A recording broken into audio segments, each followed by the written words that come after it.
Students, today we will discuss importance of price elasticity of demand. First is determination of price under monopoly. In points में हम क्या बात करेंगे कि जो प्राइस इलास्टिसिटी है वो किस किस पॉइंट ऑफ व्यू से क्या है इम्पॉर्टेंट है। तो अगर हम बात करें फर्स्ट पॉइंट की प्राइस अंडर मोनोपोली, तो मोनोपोली कौन होता है? मोनोपोलिस्ट वो होता है, यहाँ पर क्या होता है, एक सेलर होता है और लार्ज नंबर ऑफ बायर्स होते हैं। तो अब हम अगर बात करें, यहाँ पर एक सेलर है मगर लार्ज नंबर ऑफ बायर्स हैं। जो सेलर है उसका कोई क्लोज सब्स्टिट्यूट प्रोडक्ट नहीं है, सेलर के प्रोडक्ट का कोई भी क्लोज सब्स्टिट्यूट प्रोडक्ट नहीं है। सब्स्टिट्यूट मीन्स क्या है, लाइक टी एंड कॉफ़ी। हमें पता है कि अगर टी का प्राइस बहुत हो गया तो हम क्या करेंगे, कॉफ़ी पर शिफ्ट हो जाएंगे। मगर मोनोपोलिस्ट मार्केट ही कैसी है, हम टी की जगह पर कॉफ़ी को यूज़ नहीं कर सकते। तो मीन्स उसका कोई सब्स्टिट्यूट है ही नहीं, प्रोडक्ट ही ऐसा है वो, उसका कोई सब्स्टिट्यूट ही नहीं, हमें वही प्रोडक्ट क्या करना पड़ेगा, बाय करना पड़ेगा। तो मोनोपोलिस्ट क्या है, जो मोनोपोलिस्ट है उसकी मार्केट कंडीशंस हैं जो प्राइस इलास्टिसिटी से अधिक अफेक्टेड होती हैं। कैसे? मोनोपोलिस्ट क्या है, हमें पता है कि एक ही सेलर है, उसका कोई मार्केट में कंपटीटर है नहीं जो उसके प्रोडक्ट जैसा प्रोडक्ट क्रिएट कर सके। तो वो अपने आप ही क्या करेगा, हायर प्राइस चार्जेस करेगा। यहाँ पर क्या हो जाएगा, प्राइस डिस्क्रिमिनेशन हो जाएगा, बिकॉज ऐसा प्रोडक्ट मार्केट में है नहीं, तो वो जितना चाहे उतना प्रोडक्ट क्या करेगा, चार्ज करेगा। लेकिन मोनोपोलिस्ट क्या करता है, वो मार्केट की कंडीशन के अकॉर्डिंग ही प्राइस को चार्ज करता है। कैसे? प्राइस इलास्टिसिटी के जैसे। अब क्या करते हैं हम, जो मोनोपोलिस्ट है उसने ये देखना है कि जो मार्केट है वो इलास्टिक है जो इन इलास्टिक है, मीन्स डिमांड इलास्टिक है या फिर इन इलास्टिक है। अगर उसे ये लगता है कि डिमांड जो क्या है इलास्टिक है, मीन्स थोड़े से प्राइस के वेरी करने से लोग बहुत ज़्यादा डिमांड को चेंज कर देंगे, तो वह क्या करेगा, प्राइस को हायर सेट कर लेगा। मगर जब उसने क्या कर ली, स्टडी कर ली, उसे स्टडी करने के बाद ये बात पता चल गई कि मार्केट में क्या है, डिमांड तो इन इलास्टिक है, मीन्स बायर्स चेंज होने वाली नहीं है, मगर मैं प्राइस को क्या कर दूँ, बेशक कम कर दूँ बेशक अधिक कर दूँ। तो वो क्या सोचता है कि मार्केट में डिमांड तो क्या है, इन इलास्टिक है, तो वह इसी प्राइस इलास्टिसिटी के बेस पर ही अपने प्रोडक्ट का फाइनल प्राइस सेट करता है। तो इससे हम क्या कह सकते हैं कि जो प्राइस इलास्टिसिटी ऑफ डिमांड है ये एक मोस्ट इम्पॉर्टेंट फैक्टर है मोनोपोलिस्ट के लिए। देन प्राइस डिस्क्रिमिनेशन, वही बात आ गई है मोनोपोलिस्ट वाली। प्राइस डिस्क्रिमिनेशन क्या होता है, सेम प्रोडक्ट है हमारा, ठीक है, सेम प्रोडक्ट है, लेकिन हम क्या कर रहे हैं, डिफरेंट कस्टमर से उसके लिए डिफरेंट प्राइस चार्ज कर रहे हैं। तो वैसे क्या हम कह सकते हैं, प्राइस डिस्क्रिमिनेशन, प्राइस का भेदभाव करना। प्रोडक्ट तो हमारा सेम ही है, बस हम क्या कर रहे हैं, कस्टमर के अकॉर्डिंग किसी को कम में दे देते हैं, किसी को अधिक से देते हैं।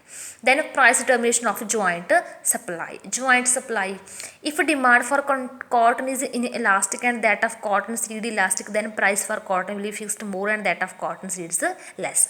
ज्वाइंट सप्लाई की अगर हम बात करें, मिल्क की बात करें, एग्जाम्पल कैसे लेते हैं मिल्क की।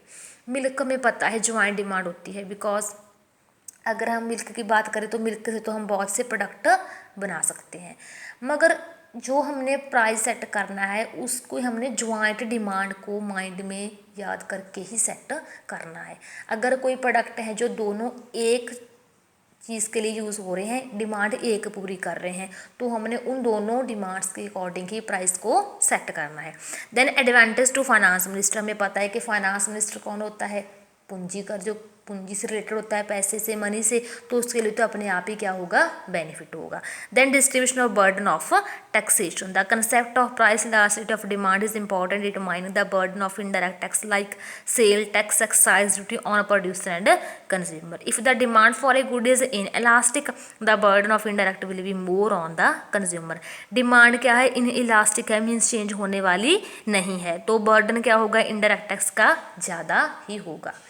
Then international trade, international means क्या होता है, जब हम क्या करते हैं अदर कंट्रीज़ के साथ क्या करते हैं, ट्रेड करते हैं, तो प्राइस इलास्टिसिटी, प्राइस के वेरी करने से हमारे इंटरनेशनल ट्रेड पर भी बहुत क्या होगा, अफेक्ट पड़ेगा। Then importance for the policy of nationalisation, A policy by virtue of which industries and enterprises are brought under the ownership, control and management of the government is called a policy of nationalization. Like electricity, water, all these are important, so always price of these will be high, so it is important for the policy of nationalization. Means क्या है, to protect the consumer against such an exploitation government normally nationalize these public utility services. nationalized क्या होता है, जब हम क्या करते हैं, प्राइवेट चीज़ को किस में कन्वर्ट कर देते हैं, पब्लिक में कर देते हैं। क्यों? क्योंकि प्राइवेट के होने से कंज्यूमर का क्या बहुत क्या हो रहा था, एक्सप्लॉइटेशन हो रहा था। एक्सप्लॉइटेशन क्या होता है, एक्सप्लॉइट मीन्स होता है अत्याचार करना किसी से। देन वेज डिटर्मिनेशन, ये भी पता है कि प्राइस के अकॉर्डिंग ही सेट होगी। Paradox of poverty, price elasticity का है जो paradox of poverty means poverty से बहुत अफेक्ट हो जाती है। Then effect on employment, effect of automatic machines on employment depends on elasticity of demand for the goods produced by such machines. Initial use of such machine cause unemployment and price of goods also fall. Effect on employment means क्या है, अगर हम बात करें price की, तो price से employment भी क्या करती है, वेरी कर जाती है। कैसे? Demand for goods produced by automatic machine is inelastic, then despite fall in their price will be no increase in their demand. तो इनके डिमांड में कोई भी चेंजेस नहीं होंगे, बिकॉज ऑटोमेटिक मशीन के लिए डिमांड ही क्या है, इन इलास्टिक है। तो यहाँ पर क्या होगी, एम्प्लॉयमेंट फैक्टर भी एक इम्पॉर्टेंट कॉन्सिडरेशन है। तो नेक्स्ट क्लास में हम करेंगे नेक्स्ट चैप्टर। थैंक्स।